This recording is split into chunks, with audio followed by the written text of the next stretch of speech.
Sumangga dumateng para kanca campursari kasumanggaken kangge miyak sepening swasana sumangga dados.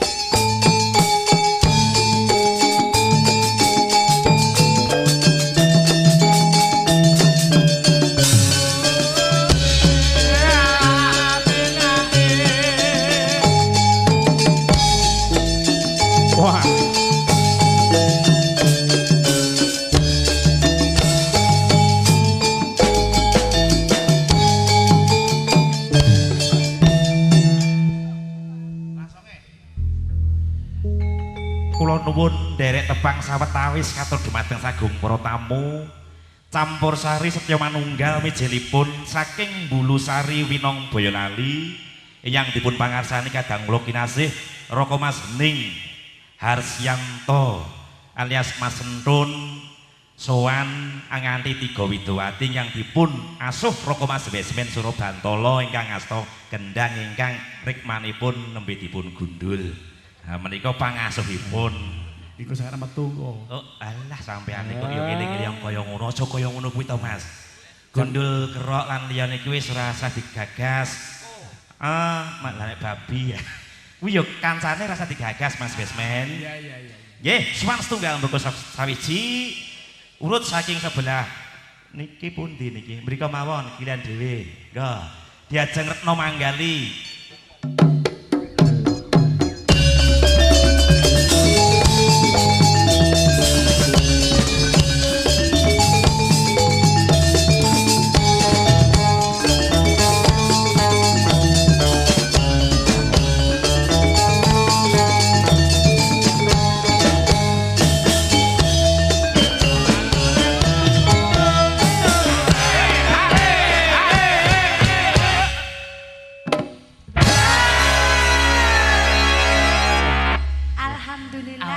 Kedengaran ora diget-getke ya Mas. Wah, nek Mas Besmen saiki wis beres. Oh, wis beres to saiki.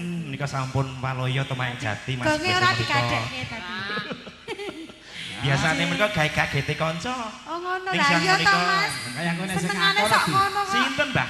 Sing ngebas wae aku sing ngakon kuwi kok. Oh, Oh sing ngoten. akan sing ngebas. Nggih. Jan sing ngebas ki ketoke cilik ning mentik sil kok. Nggih Mas, sadereng Retno. medal ngaturaken wilujeng siang.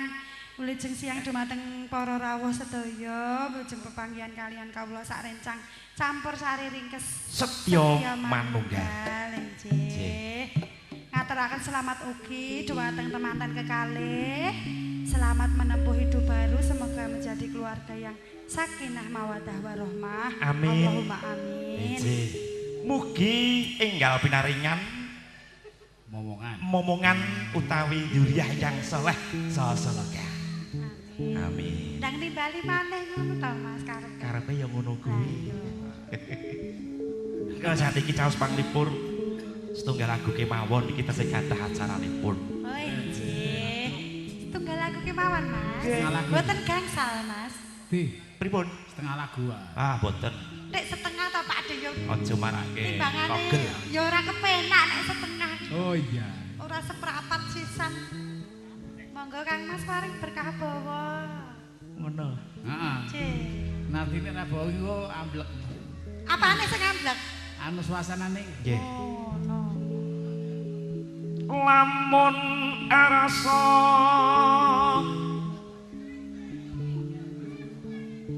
antuk jatuh kerami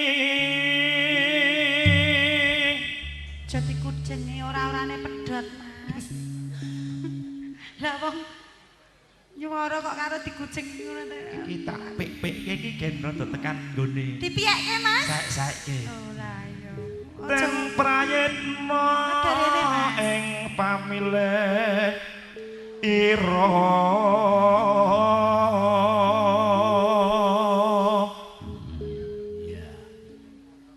aja waton wae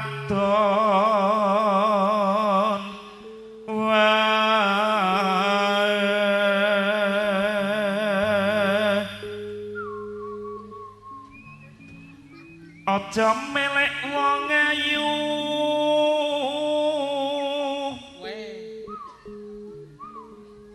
kabeh pindho milik wong sugih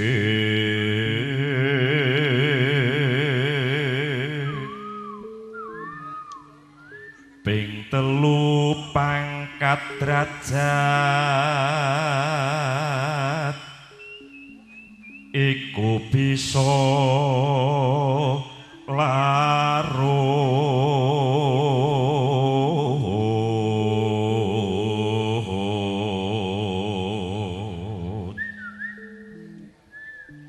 kena sambang serawungan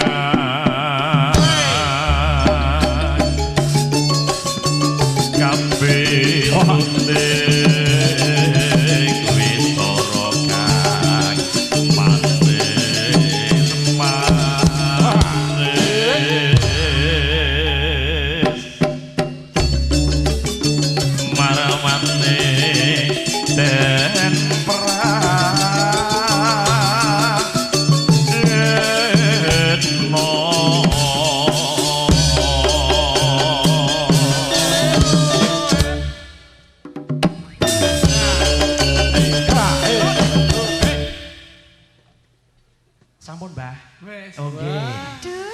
ditambahi kaya ngono ya Mas ya. Matur nuwun. Setya manunggal kan saya sae. Alhamdulillah. Tinggal sayangnya siji. Apa? Ora tau absen. Ya. Kang ya sliramu ki angel golek-golekan. Jane iki wis gampang lho Mas. Aku saiki pindah lho. Pundi? Ning kono. Oh iya. Monggo jeneng pun langgam cantik ayu Mas. Oh iya. Iya. Aku nyamar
lagu-lagu ya rada iki padha bingunge iki. Oh, Mas aku senengane dicolong sithik lho.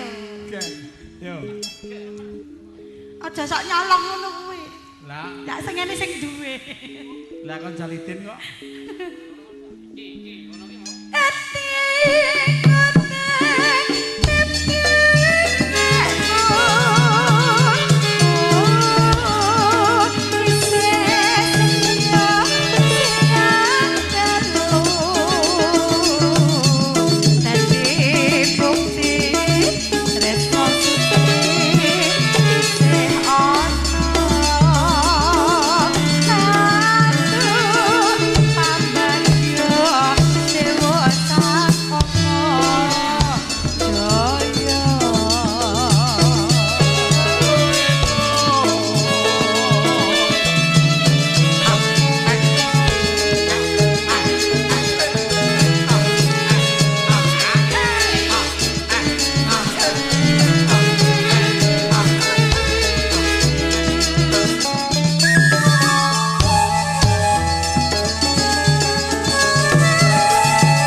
saiki. Piye Pak De? Nek iki pan ajar tak tengah ini kena rada leren. Oh ngono. Ayo kebangetan nek ora ngerti. Apa sliramu wis lali tenan biasa mono nate janji dia arep golek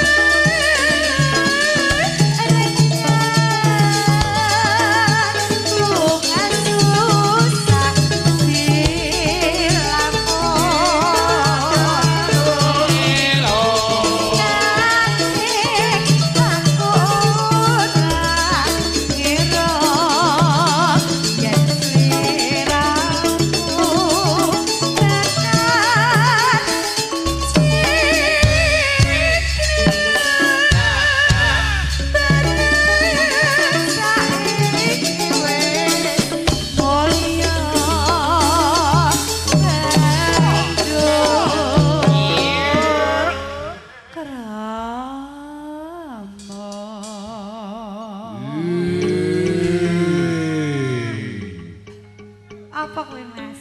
Kirongan. Kaya bacaan nggih. Kirane sapi yo. Oh, ngono kok ya di. Kegeden Mas. Mbok ora gede-gede to Mas? Lah aku ora gede-gedene ya anu rapatnya. Kirane sapi. Ah. Pemenang kira ndang. Ah. Ya nanti. Ya. Pak De seneng ngene gede-gede. Ora ramot lek piye lah. Na. Ya. Ora ngangge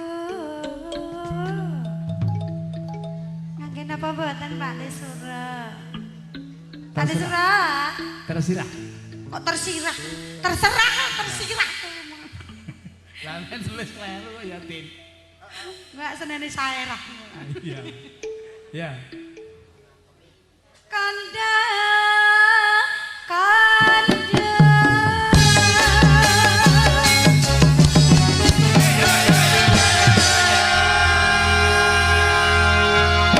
Aja dawa-dawa Mas, mbok ra dawa-dawa.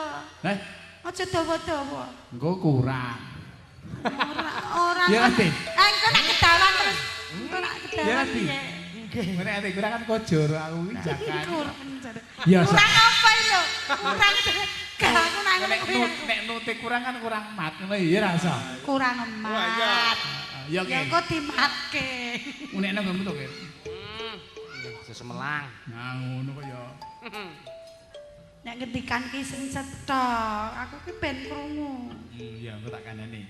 Tak meneng, engko tak tandangi tenang ya. Wis pasti nelah lakonmu. Aduh, aku kepongmu dunarimu. Sopo kang bisa parengi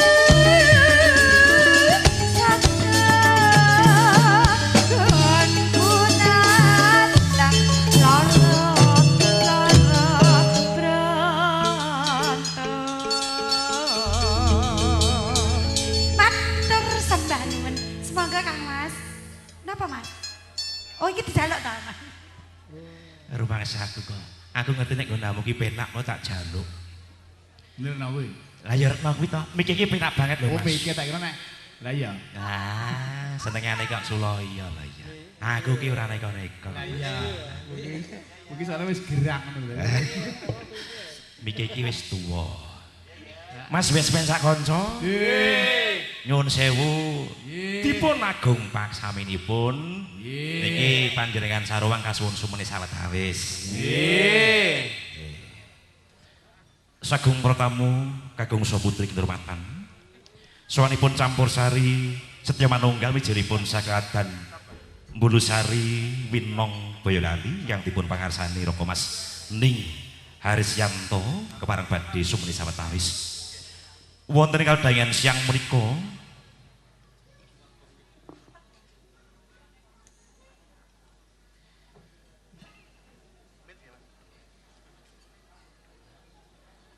Pamengku gadis kalian inggih wiripun Bapak Suratno Cipto Suwarno sekali putri ningsih keparang badhe paring ular-ular katur dumateng risang pinarjo pinanganten sarimbit mugi-mugi ing winjangipun anggenipun hamiwiti banagung ing mangkihipun satemah mangya kamulyan kabejan miwah kaleresan yang sami sinanding pramila wonten ing wedangan siang punika pamengku gati nyuwun gunggan wiripun ingkang kinurmatan Bapak Dr. Andes Haji Hamid yang saperlu ngaturaken menggah tumapak ing adicara maidul kasanah malikinipun katur dumateng risang pinarjo pinanganten sarimbit sumrambahipun katur dumateng sagung para tamu pramila sumangga nuwun Bapak Haji Hamid kasumanggaken sasana Mbah swasana sumangga nuwun.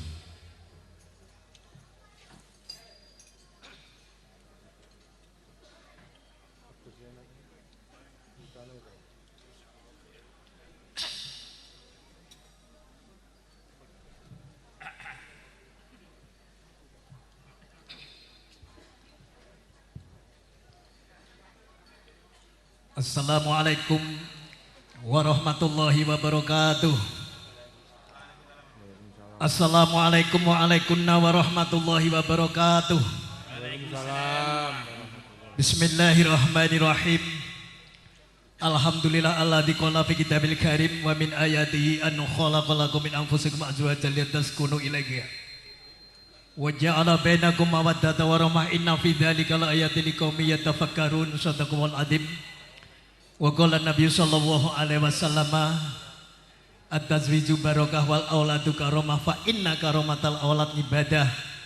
Hadratal karamin para alim, para sepuh bini sepuh, adi mas teman sekalian, Mbak Ambar sekalian ingkang mugi-mugi dipun rahmati Allah Subhanahu wa taala. Allahumma amin.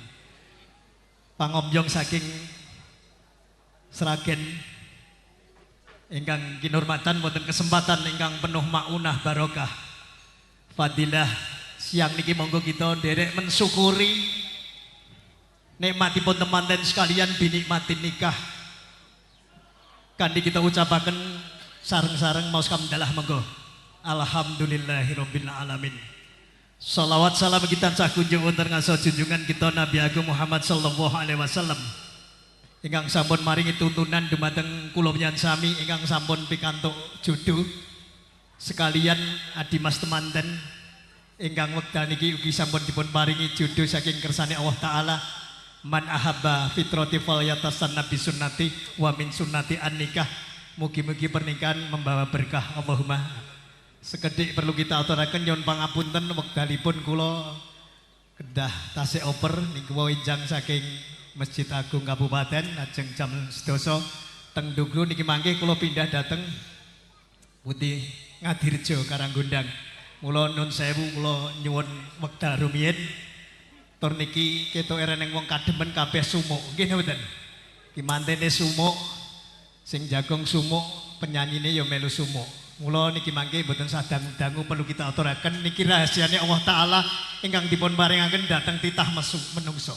Semua akan diberi jodoh oleh Allah Subhanahu wa taala sesuai kalian ayat wa min ayatihi an khalaqalakum min anfusikum azwaja. Atas teman-teman sekalian, Mbak Ambarwati niki sampun pikantuk jodoh antawisipun pikantuk Sragen. Menawi kula ningali perjodohan Siti Hawa kalian Nabi Adam dipun temokaken Allah taala wonten swarga. Kalau melihat Nabi Yusuf alaihissalam ketika menjadi pembantu Siti Zulaikha. Niki rahasia niki salah satu rahasia Allah taala yang dipun paringaken dhateng menungso. Sebab kapan tekane jodoh entuke sapa ki ora ngerti. Kados Mbak Ambarwati niki sampean kepethuk karo Mas sinten niki? Marianto niki petuk sing pertama enten pundi? Enten? Enten Malaysia. Niki sama-sama bekerja niki. Niki sangat rahasia. Kalau kita melihat Nabi Adam wonten swarga sampun dipun syafaken Allah taala. Siti Zulaikha ngaten. Lajeng Mbak Ambarwati niki kepethuke sama-sama bekerja. Mugi-mugi sedaya rahasia niki akan membawa kehidupan ketenangan baik dunia maupun akhirat. Allahumma amin. Niki sing bedone proses intuke niku sing beda. Dadi Seragen iso Boyolali, kadang Boyolali sama Boyolali. Niku wau saking Doglo pikantuk Solo 3. Lajeng Karanggundang niki wau pikantuk mung tangga dukuh, tangga desa. Niki sedaya ngatur Allah Ta'ala. Perlu kita aturaken datang teman-teman sekalian bahwa pernikahan adalah merupakan ibadah yang sangat luar biasa. Dipun paringi pahala dening Allah Ta'ala sebab adanya pernikahan. Termasuk dipun ngendikan Kanjeng Nabi an-rajula idza nadhara ila imro'atihi nadhara nadharahmah. Wong lanang gelem nyawang sing wadon, Mbak Maryam Mas Maryanto monggo disawang karo Mbak Ambar Mati. Disawang sing tenanan, suwe. Niki Allah Ta'ala bakal mirsani kelawan peninggal yang selalu membawa rahmat. Allahumma. Iki selalu membawa rahmat. Wa idza akhadha bika fi aliyun alibah. Nalika gelem nyekel tangane, ayo salaman. Mas Maryanto salaman. Digremet-gremetake. Liyu alibahan niku krana arahe dingge dolanan. Niki adalah merupakan ibadah yang sangat luar biasa. Belum yang lain-lain. Sing liyane ora usah tak aturke sebab niki rahasiane luwih gede ganjarane. Allahumma. Sebab khairun minat dunia wa ma fiha niki mengke dalu PR Mas Maryanto sekalian niki. Niki mengke dalu. Tapi setelah mendapat jodoh niki lho. Mriku enten ayat litas kunu ilaiha. Supaya kehidupan niki menjadi kehidupan yang lebih tenang setelah mendapatkan jodoh. Iki wong lanang karo wong wadon niki sing seneng dhisik wong lanang napa wong wadon, Bu? Kula tak takok. Bu, sing seneng dhisik lanang apa wadon?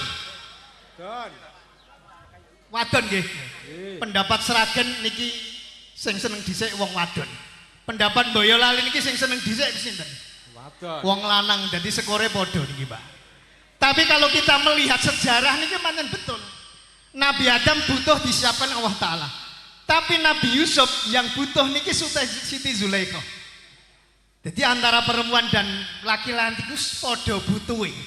Nek ndelok sejarah para utusannya Allah Subhanahu Wa Taala. Tapi yang terpenting niki, nek Mas Maryanto kalih Mbak Ambar Mati niki sing seneng dhisik sapa aku tak takok. Aja ngomong bareng lho. Aja ngomong bareng. Sing seneng dhisik apa Mas Maryanto? Soalnya Mas Maryanto ki ya malu-malu kucing ini rada isin ini. Entuk jodoh, muga-muga jodoh ini. Ngadeg sik sapa dhuwur ndi tak delok. Ngadeg. Ayo, nganteni. Oh podo, berarti ki engko ora sah nglunjak nak anu podo niki. Podo kok soalnya niki. Tapi yang perlu kita aturaken nih, patang perkara cekel dhisik Mas Maryanto. Ayyudzabira umurat dunya bil qanaah. Terutama Mbak Ambarwati. Dunia penjenengan, rezeki penjenengan ditampa kelawan apa enek. Ini ki urip penak. Nggih mboten? Aja neko-neko. Jangan terlalu berlebih-lebihan. Keluarga akan menjadi keluarga yang lebih tenang. Nggih mboten? Iki mudah, nanti mudah menabung. Jadi orangnya ora gampang penginan tapi memikirkan kebutuhan. Yudabbiro umurul dunya bil qanaah wa tasbih.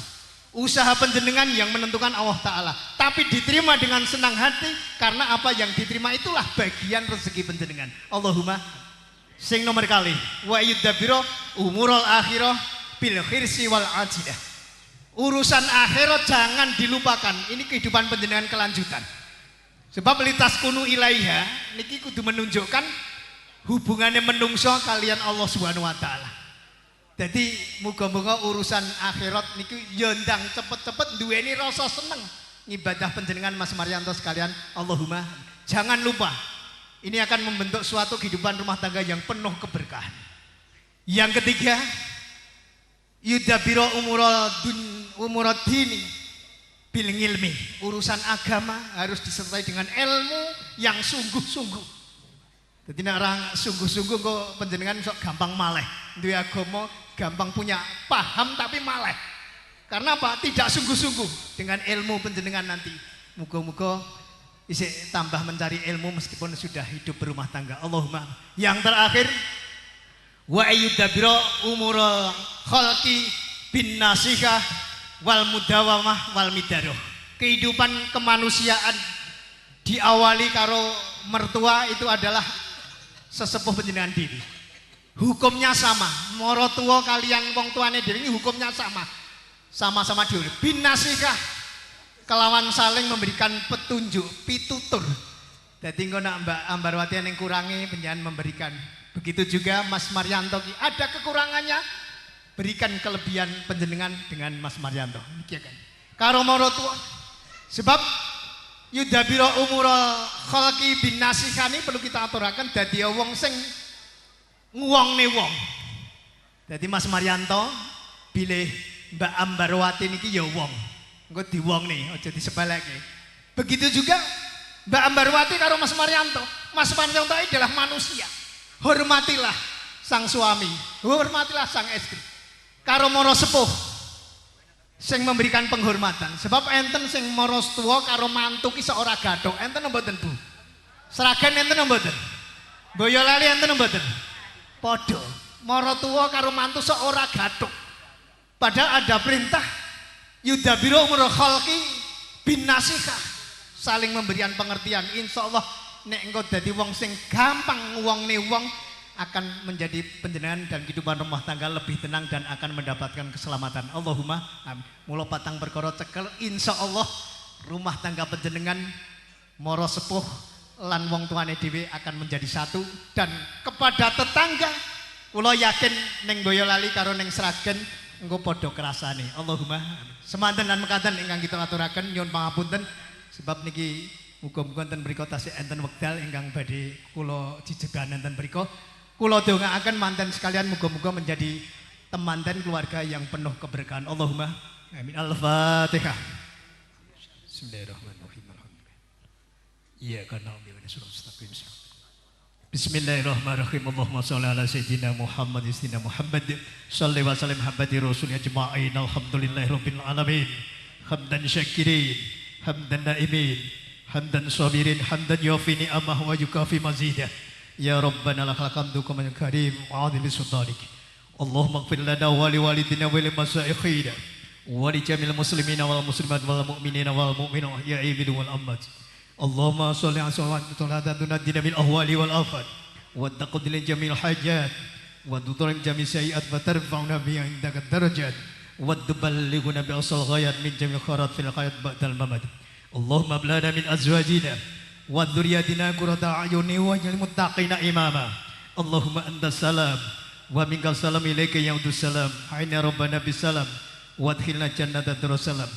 Allahumma alif bainahuma kama alafta baina Adam wa Hawa wa alif bainahuma kama alafta baina Yusuf wa Siti Zulaikha wa alif bainahuma kama alafta baina Ibrahim alaihissalam wa Siti Sarah wa alif bainahuma kama alafta baina Muhammadin Rasulillah sallallahu alaihi wasallam khadijatul kubra. Allahumma ja'al hayatan wa hayatan thayyibatan wa hayatan mutmainnatan wa hayatan daimatan wa hayatan mubarakatan wa hayatan solihatan. Allahumma rabbana atina fid dunya hasanah wa fil akhirati hasanah wa qina adzabannar. Subhana rabbika rabbil izzati amma yasifun wa salamun alal mursalin walhamdulillahi rabbil alamin. Kula akhiri billahi taufiq wal hidayah. Assalamualaikum warahmatullahi wabarakatuh. Mangke MC-ne ben teruske anggenipun maring hiburan dhateng para tamu. Sagung para tamu sajengipun menika wedal kang wirunggan siang menika sinengkuyung video syuting cahaya multimedia mijenipun saking Tegalsari Keposong Musuk Boyolali. Sing gambare bening regane miring dengan kualitas gambar jos tenan, jos kandos. Nggih. Mbak Siti Solekah semonggo pinarak majeng Mbak Siti semonggo mriki dipun spot Mas.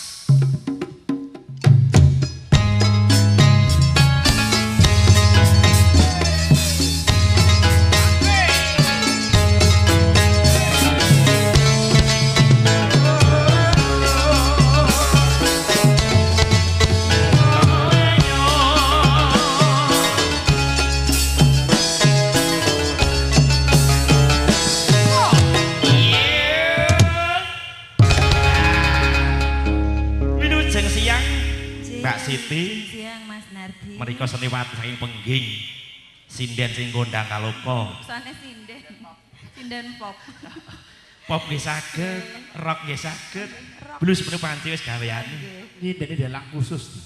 nggih monggo Mbak Siti. Assalamualaikum warahmatullahi wabarakatuh. Waalaikumsalam warahmatullahi wabarakatuh. Nggih ngaturaken wilujeng siang kagem Bapak Ibu tamu ingkang kinurmatan wilujeng bagian kalian kula saring cang lumantar Setyo Manunggal. Nika dipun aturaken ingkang jumbuh Mas, ingkang Nggih. laras malih, nika datan katulumpen ngaturaken wilujeng ayahe bebrayan enggal kagem pinanganten kekalih mugi dados keluarga ingkang sakinah mawaddah warahmah. Amin. Amin. Mas Wesmen nyuwun swantenipun Mas. Lah iki siproket mau no. Maksudipun bawa. Oh, bawa lah kowe. Jenengan iki wong seni kok ora ngerti kae. Aku ki wong lugu kok. Oh cedhak nek sampean iku lugu. Lugu ki werti napa Mas? Lugu ki ono sak glugu. Pikir aku lho Du. Lah iya. Cedhak. Monggo.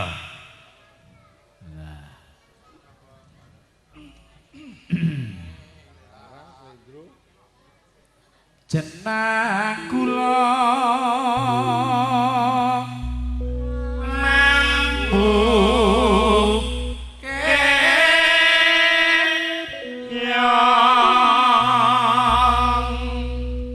lali aja lali